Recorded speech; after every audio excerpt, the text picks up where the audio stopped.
Hello दोस्तों, स्वागत है आपका सोशियोलॉजी क्लास के हमारे यूट्यूब चैनल पे। तो आज हम देखेंगे मैक्स वेबर का आखिरी भाग। तो मैक्स वेबर के हमने विस्तृत व्याख्या को देखा है। आज हम इन्हें स्टार्ट में देखेंगे, इनके क्या क्या प्रमुख फैक्ट हैं। तो आइए देखते हैं।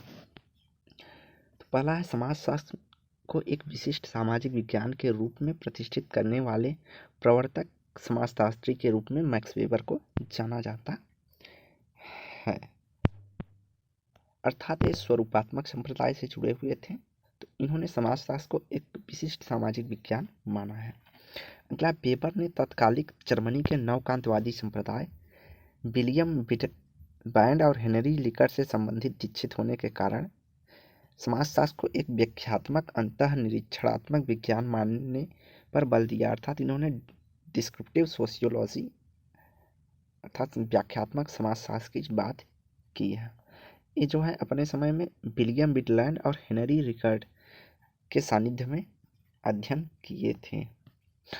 उसके बाद वेबर को बहुधा कार्ल मार्क्स के विरोधी और प्रतिद्वंदी के रूप में चित्रित किया जाता है। वेबर ने मध्यकाल के व्यापारिक संघों के इतिहास पर शोध उपाधि जो इनकी थी वह व्यापारिक संघों का इतिहास टॉपिक था।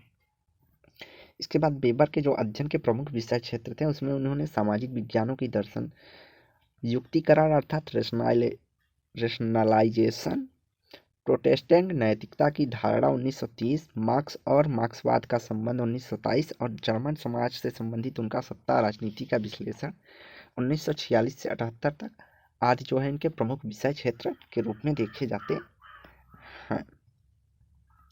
इसके बाद मैक्स वेबर के विचार के जो प्रारंभिक स्वरूप थे वह नवकांतवादी दर्शन का एक रूप माना जाता था, क्योंकि इन्होंने जिनके सानिध्य में अध्ययन किया था वह नवकांतवादी दर्शन से संबंधित थे। नवकांतवादी दर्शन प्रघटना फिनोमिनो अर्थात दृश्य जगत और बोधकारी चेतना अंडरस्टैंडिंग की बात दोनों में अंतर करता है। इसके बाद वेबर, अगला पॉइंट है, वेबर ने समाजशास्त्र को यह अंतर किया कि प्राकृतिक और सामाजिक विज्ञानों के बीच उनके द्वारा किए गए अंतर के रूप में देखते हैं। तो वेबर जो है समाजशास्त्र के प्राकृतिक और सामाजिक विज्ञानों के बीच अंतर करते हैं। इन्होंने कहा कि प्राकृतिक विज्ञानों में जहाँ सार्वभौमिक नियमों की रचना की जाती है वहाँ सामाजिक विज्ञानों में ऐसा संभव नहीं है। कि सामाजिक विज्ञानों में सार्वभौमिक नियम इसलिए नहीं बनाए जाते हैं क्योंकि अलग अलग स्थान के अलग अलग परिस्थितियाँ होती हैं, अलग अलग संस्कृति होते हैं, अलग अलग विकासी क्रम होते हैं, तो इसलिए एक नियम को सर्व जगह नहीं लागू किया जा सकता है प्राकृतिक विज्ञानों की तरह। मानवीय समाज का एक संयोग मात्र नहीं है, अपितु यह संभावनाओं की एक विधा है। तो यह पूछा गया 2 बार क्वेश्चन है कि किसका कथन है कि मानवीय समाज एक संयोग मात्र नहीं है अपितु यह संभावनाओं की एक विधा है। तो यह वेबर का कथन है। वेबर ने पशु व्यवहार निरर्थक पशु व्यवहार और ऐसी मानवीय क्रियाओं में अंतर बताया है जो विवेक सम्मत तार्किक होती हैं। मानवीय विवेक सम्मत की कई विशेषताएं इन्होंने बताई है जो पशुओं में नहीं पाई जाती है। चेतना, चिंतन, अभिप्राय, इरादा, प्रयोजन, ये जो है ना, इन्होंने पशु व्यवहार और मानव व्यवहार में अंतर किया। उसके लिए इन्होंने प्रमुख तथ्यों की बात कही है कि इन वजहों से पशु व्यवहार और मानव व्यवहार में अंतर होता है, क्योंकि व्यक्ति जो है चेतना के माध्यम से कोई क्रिया करता है। कोई क्रिया करने से पहले व्यक्ति चिंतन करता है, उसके किस संदर्भ में वह क्रिया की जाने वाली है, अर्थात क्या अभिप्राय है इसमें क्रिया करता है मानव, और उसका एक प्रयोजन होता है, उद्देश्य होता है, और हर उद्देश्य के पीछे एक अर्थ होता है। इन सब क्रियाओं के माध्यम से इन्होंने मानव और पशु व्यवहार में अंतर बताया है। इसके बाद वेबर ने सामाजिक क्रिया को 4 भागों में बताया, जिसकी चर्चा हम विस्तृत रूप में पहले कर चुके हैं। पारंपरिक, भावनात्मक, मूल्यांकनात्मक और तार्किक क्रियाएं। वेबर की दृष्टि में क्रिया और अंतःक्रिया के आधार पर निर्मित प्रतिमान व्यवस्था या प्रणाली सिस्टम की व्याख्या करते हैं। तो वेबर ने कहा कि क्रिया और अंतःक्रिया ही हैं जो कि व्यवस्था या प्रणाली की व्याख्या करती हैं। दार्शनिक स्तर पर वेबर का प्रमुख योगदान जो है मूल्यों की स्वतंत्रता का सिद्धांत के रूप में देखा जाता है। इसके बाद वेबर ने समाजशास्त्र को एक मुख्य तत्व जो है तार्किकता या तार्किकीकरण रेशनलाइजेशन की बात इन्होंने की है। इनकी रुचि जो है औपचारिक तार्किकता की धारणा में रही है, जिनका प्रयोग उन्होंने प्रशासन तंत्र या नौकरशाही की व्याख्या में किया है। रेशनलाइजेशन की व्याख्या इन्होंने किसके संदर्भ में किया है? तो नौकरशाही और प्रशासन तंत्र। वेबर ने 3 प्रकार की सत्ता का उल्लेख किया है: पारंपरिक सत्ता, करिश्माई सत्ता और तार्किक या वैधानिक सत्ता।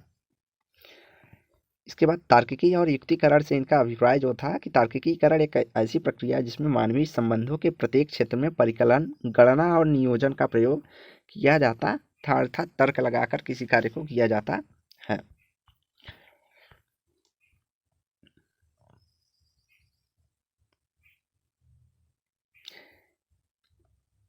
इन्होंने कहा समाजवाद उद्योगवाद की संगठनात्मक विशेषताओं की पूर्णतः उपेक्षा कर सका है, इसे यह स्वीकार किया। इन्होंने कहा कि जो उद्योगवाद या समाजवाद है इसमें संगठन की पूर्णतः उपेक्षा नहीं की जा सकती, किसी न किसी रूप में वह इससे जुड़ा हुआ होता है।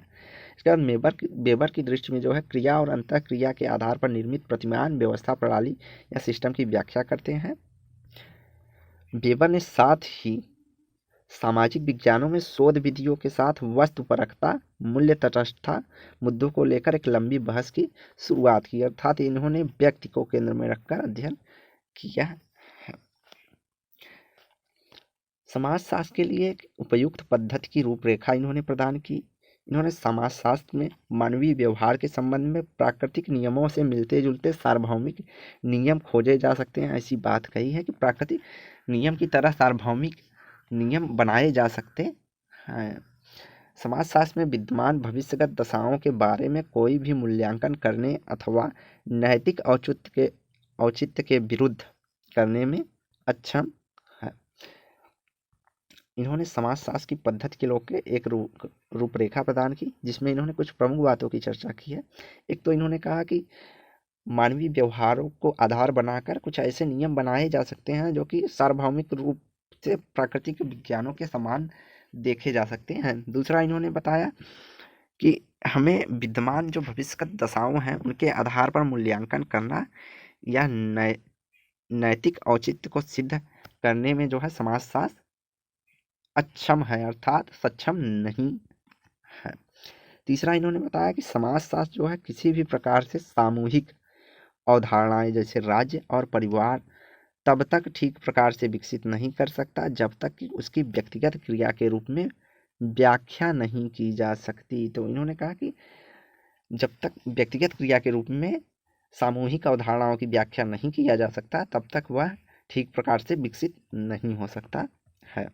इसके बाद इन्होंने समाजशास्त्र में की क्रिया की व्यक्तिपरक व्याख्या, इन्होंने कहा समाजशास्त्र जो है व्यक्ति की क्रिया की व्यक्तिपरक व्याख्या मात्र नहीं है, अपितु एक समाजशास्त्री जो है मूल्य तटस्थ कुछ मानदंडों को भी मानना पड़ता है ताकि उसके शोध निष्कर्ष शैक्षणिक आधार पर परीक्षा और समीक्षा दोनों की जा सके।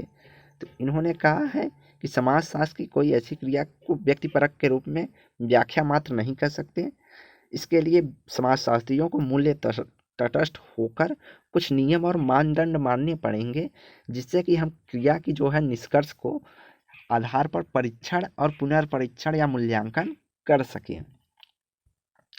उसके बाद वेबर ने विज्ञानवाद और मार्क्सवाद के अतिशयपूर्ण दावों को अस्वीकार किया है। वेबर ने मानवीय समाज में उद्विकास की प्रकृति को अस्वीकार किया है। वेबर ने आदर्श यथार्थ को वस्तुपरक रूप में समझने हेतु वस्तुपरक के रूप में समझने के लिए आइडियल टाइप या आदर्श प्रारूप की एक विधि को प्रस्तुत किया। इन्होंने कहा किसी घटना को समझने के लिए हमें आदर्श प्रारूप प्रविधि का प्रयोग किया जाना चाहिए,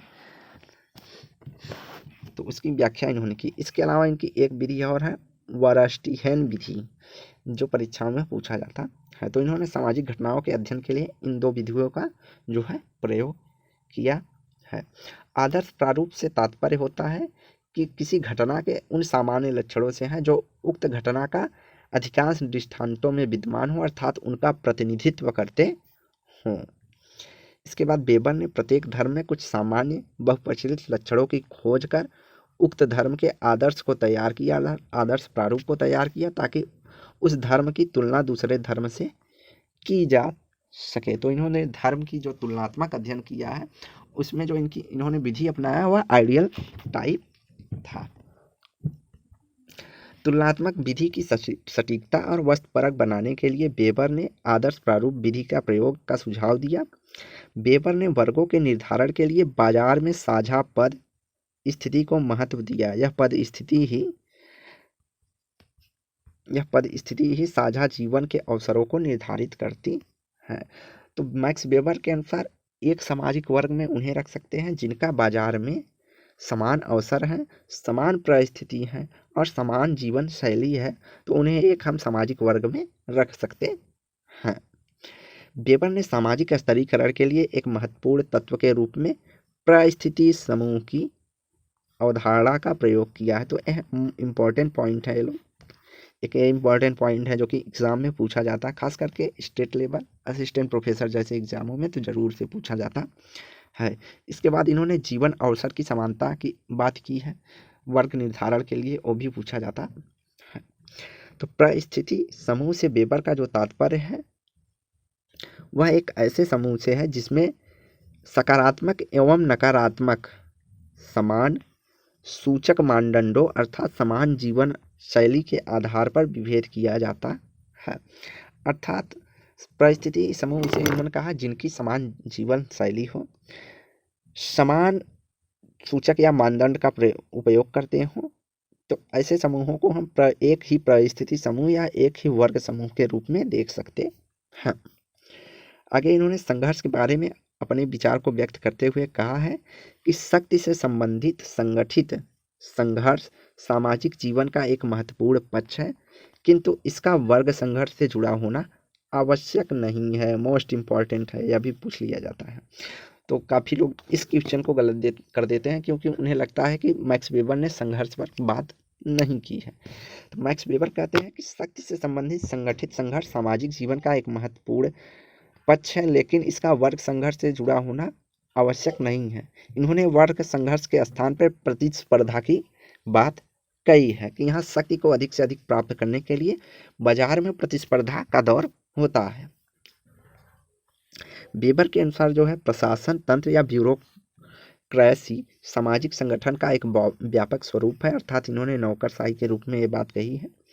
इसके अलावा उदारवादियों के अनुसार क्या वेबर पर समाजशास्त्र की प्रमुख चिंता यह है कि युक्तिकरण व्यक्तिगत स्वतंत्रता एवं रचनात्मकता दोनों को नष्ट कर देता है।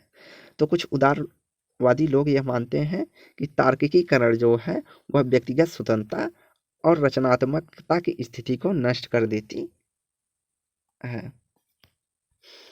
वेबर ने कई भिन्न भिन्न विषयों पर समाजशास्त्र में योगदान दिया है। उन्होंने विश्व के 6 प्रमुख धर्मों का तुलनात्मक अध्ययन किया है। नगरीय समाजशास्त्र में प्राचीन समाजशास्त्र और आधुनिक पूंजीवादी व्यवस्था में सभ्यता, कानून, संगीत, समाजशास्त्र, आर्थिक इतिहास जैसे अनेक विषयों पे उन्होंने अध्ययन किया है अर्थात लिखा है।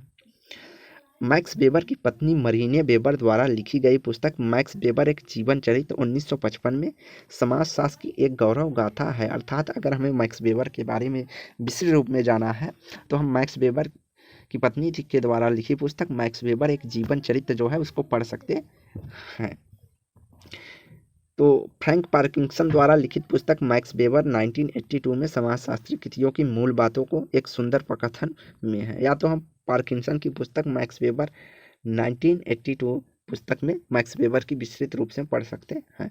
इनके अलावा जो प्रमुख पुस्तकें हैं इनकी, तो उनमें है the Protestant ethic and spirit of capitalism जो पूछी जाती है बार बार, रिलीजन एंड चाइना 1916, तो पहली पुस्तक इनकी है 1905 में आई थी, Protestant ethic and spirit of capitalism, जिसमें इन्होंने पूंजीवाद की चर्चा की है। Religion of China 1916, the religion of India 1917, ancient Judaism 1917 से 1919, तो ये सब पुस्तकें जो है हाल फिलहाल में भी पूछी गई थी।